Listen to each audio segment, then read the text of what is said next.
Jungkook. The monitor beeped, showing that she's alive and here with me. My hand still shakes whenever I remember those few minutes when I thought I lost her. How the heart that never existed constricted in my chest, ready to burst. How she left with just a note on my side table and the ring. Her ring on it. She promised to stay with me and still left me. The fear that I felt when I rushed out. The green eyes that looked at me as if I was a hero. He didn't know what his mother did. He was just there smiling at me and then hugged me. The first time I realized what I feel for this boy. He's not just hers but mine too. Children usually hide when I come in their view, but he was brave from the very beginning. At the time when he held my hand and asked me where I was going, my heart made a flip and I swallowed past my throat. I picked him in my arms, and that's when it hit me. He smells like her and me because he sneaks in my wardrobe and uses my perfumes. In the mirror, he mimics me. He's my son. Well, technically, my blood runs in his system. He is my son. He's sitting in my lap while we both wait for the only woman dear to us to wake up. One thing is common for us is we both love the same woman, who might not realize how lost we both would be if she is not around. Will mommy be alright? He asked, his voice breaking as he looked at me with those doe eyes. I cupped his cheek and placed his head on my chest, soothing him. She'll be alright, son. Son rolled out of my tongue and it felt warm. He lifted his head and stared at me. Are you my dad? His innocent question knocked the air out of my lungs. After a long pause, I replied, I can be. So can I call you dad? His green eyes lit up and an automatic smile curved at my lips. Yes, I replied, and he made a fist in the air and hugged me. I love you, Dad. You are my hero, he spoke, and I couldn't help but let the tears fall from my eyes. I will not forgive you, Ryan, for thinking about leaving us. You took my heart and bruised it. I have never felt so much as I do with you. A knock on the door put a halt to the moment. I looked over and Sergei Mikhailov was there, along with Adrian. Dante also looked over and looked at the man who is his grandpa. Sergei's eyes drifted from Ryan, then the boy, and then to me. My arms around Dante tightened protectively. How's she doing? He asked. But his eyes were on Dante. She's fine. Smoke filled her lungs and everything was a shock to her. She'll be waking up soon. He replied with no hint of emotion. I replied with no hint of emotional attachment towards him. He nodded his head. Is that his sentence was cut off by a whimper. I immediately went to her. She hissed, moving. Mommy? Dante called her softly, his soft green eyes brimming with tears. I saw Sergei's expressions. I didn't like them. Or maybe I'm just protective over Dante. Dante? She whispered while holding his hand and looking at him. She sat up and looked around the room. Baby? She spoke to Dante and he threw himself in her arms. You're all right, Mommy. Dad told me you will be all right, he exclaimed, and she looked at me. I averted my eyes. I don't want to. I don't know what I'm feeling. She held my hand and placed a kiss on my knuckles. But I won't be melting for her right now. I grunted my molars. I pulled my hand back and heard her suck in a long, shaky breath. Life does wonders. About 2 days ago, I didn't know I had a daughter, and now a grandchild as well. Sergei exclaimed. I looked at him. If he tries to take her away from me, I will break his hands. How did you know? How how are you so sure that I'm your daughter? She asked in a raspy voice. I poured some water in a glass and gave it to her, still not looking at her.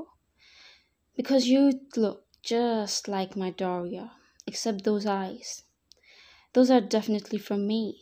He spoke with a politeness I didn't know he could possess, but women can do that, I guess.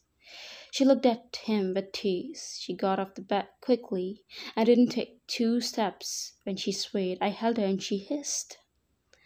Sergei came running to her. Ah, my leg, she hissed. You don't have to strain yourself after the stunt you pulled. I told her coldly, scooping her in my arms and settling back on the bed. You talk to her like that once more, and I will have you under my barrel. Sergei issued a calm threat. I raised my brow and gave him my full attention. Oh, yeah? Don't dictate me how to treat my fiancée, I told him, pissed. Yeah? Who couldn't protect her? His taunt went like a grater on my heart and ego. I grind my jaw and fired back. Yeah, look who's talking. The one who failed his wife and his daughter. Mine gasped, and the old man stared at me with his cold eyes. They are the same eyes that I admire, but there is something missing. Her innocence. Jeon Jungkook, she scolded. I gave her a glare and went out. Before I do any more damage, or maybe kill them both, father and daughter. I'm losing my... and she is solely responsible for it. Wine. I stared at his back after his blow-up until it disappeared. I take a huge breath in and out. I know he's mad. He should be. He's kind of disrespectful man. Are you sure about him? The cool, deep voice asked, earning my attention. Something in my chest moved, an urge to protect him coursed through me. He respects me, I beamed with sarcasm. He raised his eyebrow at me, and I rolled my eyes and sighed. I'm sorry. He's this upset. I did everything without telling him. And he's possessive when it comes to me, and I jeopardized my life for everything. So he's upset. I ended in an awkward, meek tone. He should be. I would have had his head if he wasn't. I have never forgiven your mother for everything she did without telling me. He spoke coldly, taking out a cigar and lighting it. If she had just told me, she would have been here and you would have been with me and your family. He spoke. The calmness in his demeanor is what gets to people. The respect and fear comes with this cool attitude. I'm sorry, I'm sure she must have had her reasons. My voice cracked as tears ran down my cheeks. Why are you crying? You don't even remember her, he asked. I gulped. Let's say my childhood was not the best experience I had.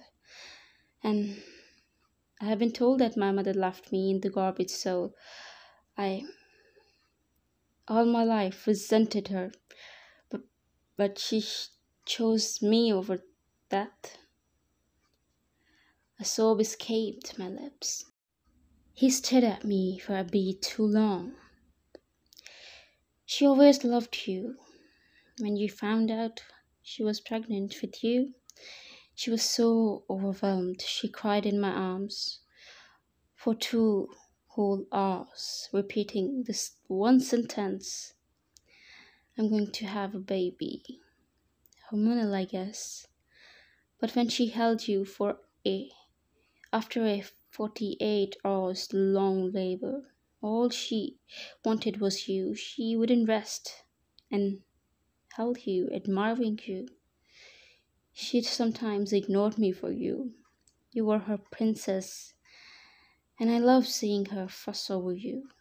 It was an arranged marriage. Her parents were abusive, so when she had one of her own, she vowed to give her the world. But you used to love me more, and she often got jealous. You would cry the whole mansion down if I won't be around. But our happiness was short lived, and our unborn child.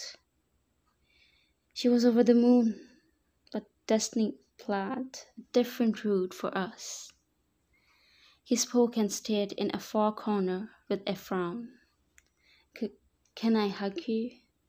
My voice cracked again, and he looked at me with a bunch of emotions engraved on his wrinkled face. He stood there, unmoving, and with my leg injured, I stood up, and to prevent me from walking, he came to me. Dad, I called him, and his eyes couldn't hold the tears. He engulfed me in his arms. My first hug with my dad. Now I understand why it's called the warmest place on the earth. We talked about each other's life for some time, and then he went to the guest room. He wanted to meet Dante, but he was asleep, so he left. Once he was gone, the concern of my head was my king. I waited for him, and he didn't come to room that night. Even after 2 weeks, he is not talking to me. He spends his nights in his office.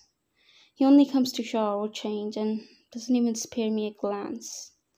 I tried to talk to him, but I was on medication first. Most of the time I was out. Now I'm going to his office.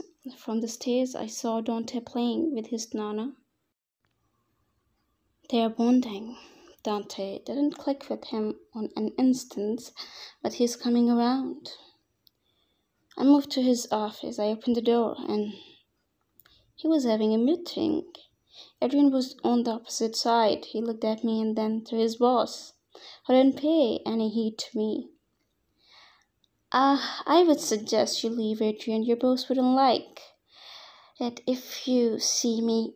Probably would put a bullet in your skull or maybe take your eyes out, I announced, and he looked at me baffled and then to Jungkook. He made a move to stand up but stopped when his boss glared at him. Alright, I started to open my gown, and Adrian rushed out of the room. The timing was perfect. My gown dropped when he opened the door and clicked it shut behind him. I stood there in front of him, in my skin. He glared at me, his anger spiking. I marched to him, swaying my hips. His angry eyes observed my every move. I kneeled in front of his chair, and he grind his molar. The evidence of my thirst trap was right there. I put my hands on his thighs and ran up and down. You seem to be really mad with me, sir, I started in a sultry voice. What can I do to compensate for the inconvenience I caused? I asked, and he jerked my hands away from him and turned to his laptop. I felt rejected, but I'm not going to stop. Jungkook, I called his name, but he didn't answer. I climbed his lap. I'm sorry, love. I know what I did was not quite appropriate, but all I did was for you. I only wanted to protect you and Dante.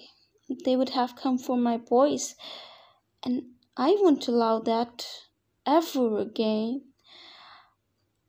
I sucked in a huge breath and continued, and if needed, I would do that again. I ended, and the next moment I was pinned to the wall. That you would. I would tie you in the basement and would not let you see the light of the day. He growled angrily. I don't want the light of the day either. You are my light, my everything, I told him softly, cupping his cheek. I know you would do the same for me, wouldn't you? I asked, and he banged his fist on the wall. Stop manipulating me, he growled, and I pressed myself to him. I know you would. I love you. Please talk to me. I can't take this silent treatment anymore. I feel like I'm. And that's to be continued. I hope you guys like it. If you do, give it a thumbs up and also subscribe to my channel and comment down below how you like it. I love reading your comments, and please share with your army friends and anyone who likes to read. See you next week. Bye.